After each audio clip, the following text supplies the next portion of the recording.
comes after us. Because I think a better question is, how are they going to react with the world that we're leaving them? That's a much better question. All right, chat. I am excited for this one. Something that I've thought about a lot, and especially with how people are being like receptive, or I should say the reception behind AI today. This is a great question to ask, and it's going to be what happens after humans, right? Like, I love Star Talk, I love Neil deGrasse Tyson, I love space, I love all of this evolutionary and like astronomy talk. So I think this is going to be a great video. I'm really excited, and I want to get into this. It's going to be fantastic. Right. So this is Vexonar who says, greetings, Dr. What Tyson. is who? Vexonar. Vexonar. Okay. Vexonar, who says, greetings, Dr. Tyson and Lord Nice. What are you putting in your time capsule for the next generation to open? Oh, so Okay. Time capsule, what are you putting in? Like, what are you putting in? Because, like, look, we could absolutely make some troll ass fucking time capsule and just put like a Bored Ape NFT in there, and people 200 years from now are gonna go, what the fuck is this? Could you imagine that? You're just a dude like out in the middle of fucking like like some random place in Nevada, and you're like, oh dude, oh whoa, what is this in the ground? You like uncover it, you dig it up, and you're just like, oh, it's a time capsule. Oh, and you open the top of it, you see like a bunch of stuff rolled up, and like, you know, like how they have like the frames, the paper like posters rolled up, and you pull it out, you're like, oh, is this a message? And you just unroll it, and it's just a fucking Bored Ape NFT. and then you're like, oh, copyrighted. That's owned. It's mine now, actually. Dude, like, you could just do stupid shit. I mean, realistically though, like what I would probably put in a time capsule is like something that would be important to what you could deem great minds and the populace way down the, I'm talking like 3,500, you know, like 1,000 years more. I'd put in like books of our time. I'd put in our current studies about our current understandings of psychology and the universe. I'd put in our interpretations of like things from our like humanity's past. So different philosophers, different studies, different architecture, things from old humanity and how we interpret them now, just so people in the future can see the level of interpretation and the difference of how they think versus how we think now.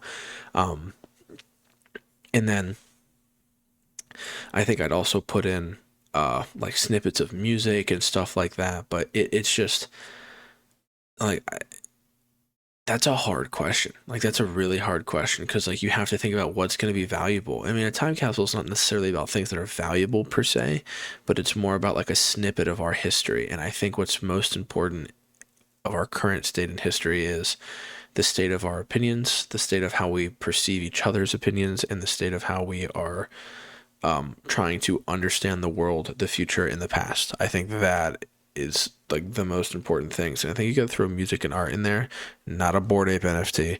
You gotta throw music and art in there to a certain degree to give examples of how people who live in this time are expressing themselves. I think that's incredibly important. But continue. Yeah. So Go ahead. I just got to say this, okay? Mm-hmm. And there's a book written on this. I forgot the name of it. Forgive me. I don't remember the author. Mm-hmm. But there's nothing less interesting to a subsequent generation than an earlier generation's time capsule. Wow.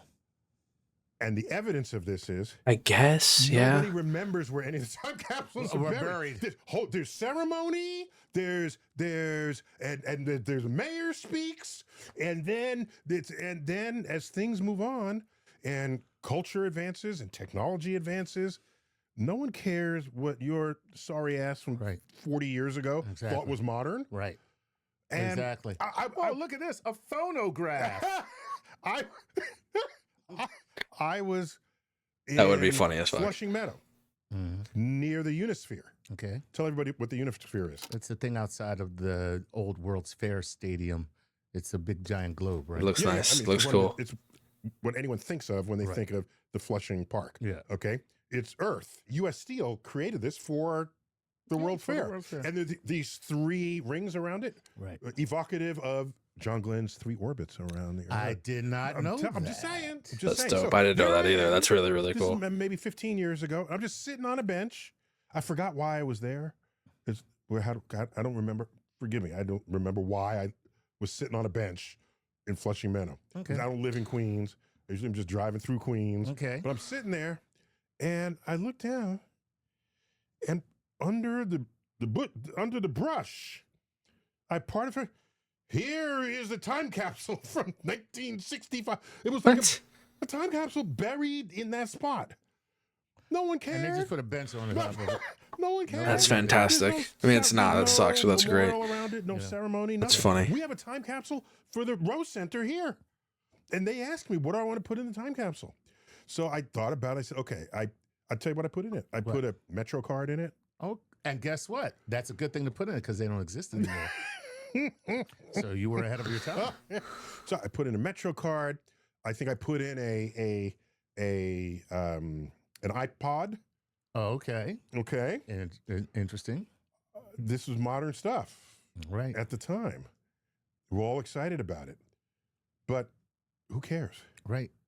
Because like both of those things are non-existent now. They're non-existent, and no one wants And nobody one. wants one. No one Right. cares about them. No Yeah. one wants one. We I had an move on. iPod when I was younger. That shit was So great. for me, time capsules, though they mean well, Mm-hmm. I think are one of the greatest misplaced investment of our attempt to communicate with the future. Okay. That's very cool. I don't want to be victim of that. I don't, right. So no, I ain't putting. And I'm put- So I'm curious to see like how this topic is going to lead into, well, what will replace us then, right? Because if it's the logic of like, oh well, this is not important. People don't care about this. Nobody cares. It doesn't matter. Whatever. If that's the case, then like, what is the proper way to communicate with people in the future, right? Because like, you could get into like time dilation and going to other planets and like that was a big plot of spoiler, Horizon Forbidden West, the second Horizon Zero Dawn game. The people that end up coming back and you end up having to fight are just humans who left years ago but aged slower than the people on Earth because they were moving faster. And so they age slower. For them, it's only been 20 years, but for Earth, it had been like 250, right? So they come back. Nobody knows who they are, especially after like the big technical collapse that happened in the game. So like, you think of something like that where it's like the aliens are just other humans who are coming back to Earth. And then you think of stuff like Interstellar and, all that other stuff. So it's like you think about like how can we, besides grandiose sci-fi moments like that, how can we communicate with the future? I think a time capsule. I think that's fair. I think the content we're making, I think I'm going to look back on these videos in 30 years and go, oh, that's cool. Just a video to see where I was at. Like, that's why one of the biggest inventions that we made was the ability to capture instances in time, measure them, and add them to, like, registries and information. That's why we made images, right? What comes after us? Because I think a better question is, how are they going to react with the world that we're leaving them? That's a much better question. Nothing in it. I'm putting the transcript of every speech given by President Trump. Just the transcript. No audio and no. That'd just the be transcript, interesting. The words. Just the words. Okay. So that they could read it and go, what the? What the? Words What? of the most powerful person in the world. Exactly. The most powerful man in the world said these words. Okay. We're going to build it big. We're going to build it great. And everybody's going to love it. Some people may not, but I don't know who those people are. Let's see it. Thomas says this. Dr. Tyson, Lord Nice, greetings from Hungary. Hungary, love it. Yeah, way to go. In an I'd love to earlier go to episode, Hungary. Dr. Tyson said that mathematically, One of the places. horizon of the universe has all the same properties as the event horizon of a black hole. That got me thinking, if our universe would be a black hole, Knowing that gravity has no limits on range, could the continuous falling in of matter into our black hole universe explain accelerating expansion of our universe? That's an And interesting if question, that but would it be the feels like a high case, thought. is there any possible way to detect such matter since it would be at the edge of our known universe? Thank you for your work. That would be true. Good question. That would be Yeah, true. that's a great question. if Holy shit. If we were not expanding exponentially. right. Okay, so Okay, so it'd be like a fabric of constant the universe rate. is expanding, and because of that, there's nothing falling in. Right. It's taking it with it Exactly. out to the edges. Yes. So, Yeah. Right, but if okay. we were not that way, and we just had our horizon, Mhm. an object moving could just kind of cross our horizon and show up. And it'll just show up. Okay, if it moves in that way, or you wait enough time. I should say that differently. Wait enough time, that horizon washes over the next set of galaxies that are sitting there waiting to be seen by you. Because right now the horizon is 14 billion light years away. Wait a billion years. Fuck me. Mhm. Then it's 15 billion. That's a whole extra universe that's in your horizon. Right. You know the scariest day of them all will be? But You wait another billion years, and there's no new galaxies to reveal themselves. It meant you reach the actual edge of the universe. yes, not just the observable universe, but the edge. But then like you get into like, okay, well this is it's like in a game, or like when we were first exploring the Americas and stuff like that as people, it's like you get to the edge of that and you're like, oh, the generation's done, but then you think, well, hold on now, like there's a void past here, right? And then you start going like, well, why is this void a void? What about this hard cutoff line is what stopped things from happening past this point? And then you think like in the hypothetical, the question that was asked here is like, if we're a black hole and we're the horizon is going over, we're sucking things in, right? The common answer would be that there was nothing that stopped it from being full. It's that whatever's outside of the black hole has stopped becoming a thing. Fair. But like then you have to ask yourself, what about these conditions are different? Why is this a hard cutoff, right? Like a good example of this on Earth that we ended up discovering was like, why as you go up a mountain do trees get sparse and then there's just a cut line, not super rigid, but a rough cut line where they just stop. And we had to do expansive testing on atmospheric conditions and weather and growth patterns and soil compositions and all these different things to better understand why that happened and why that becomes a thing. And once we figured that out, we were able to take that science and put it over to different things. It's just like, God, this shit is fucking fascinating. I love this stuff. I think I accidentally clicked back in the video. Let me find myself. Hold on. That's a scary day right there. That's kind of a cool day, though. It is kind of cool. Yeah. But it also means cosmology will evaporate, because at that distance, we're seeing things that are that old getting born. But if there's nothing there, then the galaxies that a billion years ago were just born, they're now a billion years old. Right. In another billion years, they're 2 billion years old. And there's nobody new coming in that's just being born. Mm-hmm. Gone is cosmology. Look at that. Yeah. Wow. That is a scary day. I have it on my calendar. All right. This is Bill. This might be the last question, I think. Okay, Yeah, last yeah. question. Look, Bill gets the last question. Bill says, "Hi, Dr. Tyson, Lord Nice. Knock. This is Bill. I made it easy for Chuck to say, shut up, Bill. This is how you pronounce Bill. He says from Bannock, Scotland. And he says, I need some cheering up considering the state of the earth in a Ooh. few hundred years, maybe sooner, if he whose name we shall not mention gets his way. From now, when humankind has finally turned Mother Earth against us, which species that exists just now would you imagine will pick up the cloak of dominance that we humans held for a few thousand years? Will they be land-based, sky or sea-based, or even amphibious? What is it about the species that leads you to that conclusion? Or do you see a bright future for us and what that future would look like in the event we are still here in 25? Okay, pause. So the obvious answer, the obvious like first, like you go from 1 to 2, right? The obvious answer is another form of a primate, right? So some form of distant like primate kind of relative, whether it be an ape or a monkey or whatever, right?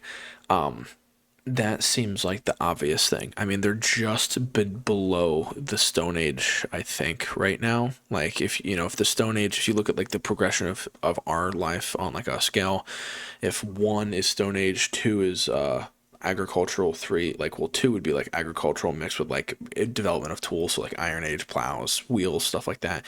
3 is like modern trades that are still being done now, art, updated agriculture, governmental societies, and then 4 and 5 is like, you get to like technology, the Industrial Revolution, all that stuff. Expansionism. I would say they're at like 0.75, 0.8 right now, right? But that's arguably the closest anyone is to like, where we are. In terms of like progression in that sense, I mean, there's some animals that are ahead of us in other aspects, like physical traits or mental traits, but that would be the obvious answer. I think it'd be dope though to see like a tetrapod or something, like like a 4-legged, like small, like whether it be a reptile.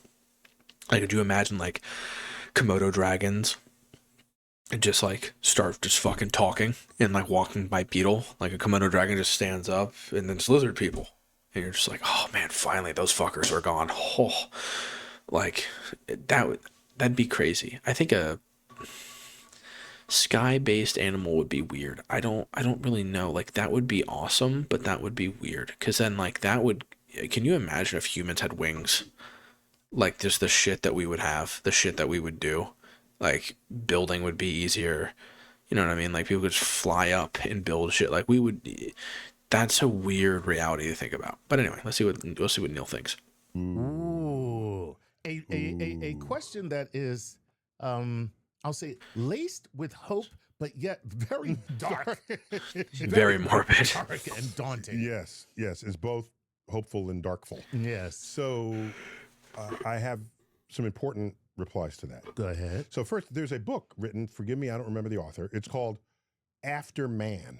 After Okay. Man. Something like that. Okay. Okay. And is that like, What it does is it renders humans extinct, and it looks at other animals to see what who- would become of them. Oh, I thought it was a woman who left her husband for a lesbian relationship.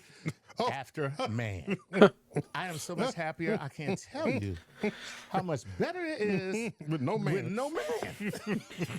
Fucking stupid. By the And way. apparently. Yeah. Right. Anyway, So After Man. and so I looked it over. I didn't read every word, but it's highly illustrated. It's intriguing. It is Okay. to think about. Okay. Now Because who would have bet on us? consider, what's the largest animal there ever was?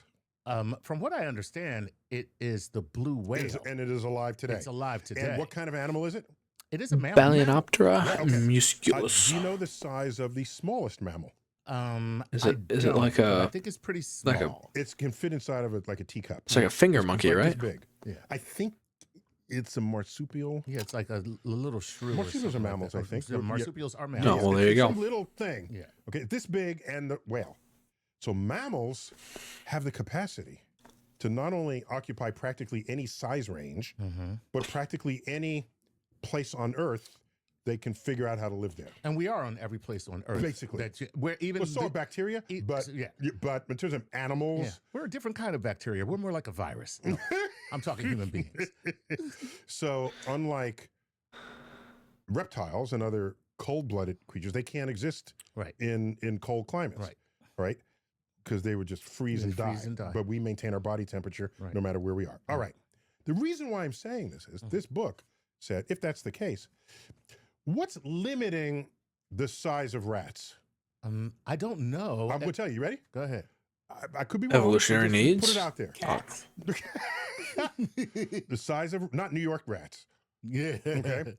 The size of the hole they will run into so that you don't harm them. Really? Okay? Okay. Just think about that. Yeah. Go look in the Yeah, sunlight and see evolutionary. rats.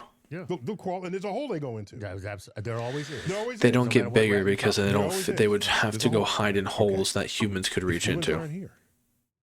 They don't need the hole. Oof. Which is why you get some, they're not rats, but they are a part of rodentia in certain parts of the world where they're as big as like A a small capybara. horse. They- Like yeah, a capybara. The biggest rodent is right. Right. I don't Yeah. small horse. So If I ever see a rat the size of a rodents, which small are one of the horse, I'm most just gonna kill myself. successful Well, YouTube is gonna branches say in the tree off of life. myself. for how many they are and how many species there are, Mm-hmm. okay? How many species are there in the branch called Homo? I don't know. But not one. It's Homo sapiens. Homo We're sapiens. the only ones left. Left. Because Correct. when you say how many species, I was There were, trying to but think we're of the only ones left. Denisovians. That and makes Yeah, I was. us Homo erectus. quite and- fragile Right. on the tree of life. Yeah. Rodents, So many of them. so many. It's like Okay, insects. so There's this like, what group is it, like for seeds. 16 million to are 1 basically rodents for like take over, insect to human ratio? and they become huge, like people-sized, Oh, like rats that are people-sized. that's Yeah, good. that's awful. And they don't. There's nothing to And nothing to stop them. nothing to stop them. Nothing to stop them. You dirty rat. And it talks about the aquatic creatures. Right. What is it? The penguin gets really Aquatic. large or something. Right. So when you take away a predator, Right. you don't. There's no longer a limit on the size of what it is. Okay. So, Earth after humans, I picture a natural history museum With a bunch of giant rats walking through, walking through. looking at And- us. I know. And it's, oh, mommy, daddy, what's that? And there's like human skeletons there and say, Oh, those were called dumbasses. They used to run the earth at one point, sweetie. And look how well it got them. They rule the earth. Oh God, man, they're funny. I always love watching them and just seeing what they talk about. Dude, Star Talk is such a goated. Let me sit up and get my better framing for my camera. Dude, Star Talk is like such a goated fucking just discussion platform. Like just seeing Neil and him talk is just so great. Yeah, man, that's just like a couple good questions in there, like time capsules and stuff, like talking about like what's next, like how do we.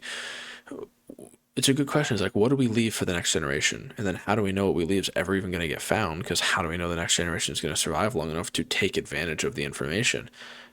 And then how do you know what information to give? Like, how are we going to know, like, oh, this is the best information to give them because it'll provide use for them they can study the differences between them and us, and it will help them understand differences of things that they're going through. Just a whole bunch of stuff, man. But yeah, no, I mean, fantastic concept. Great talks. I mean, that one guy's question from Hungary, I can't remember his name. It may have been, was it Bill? Was that the one where he said easy for him?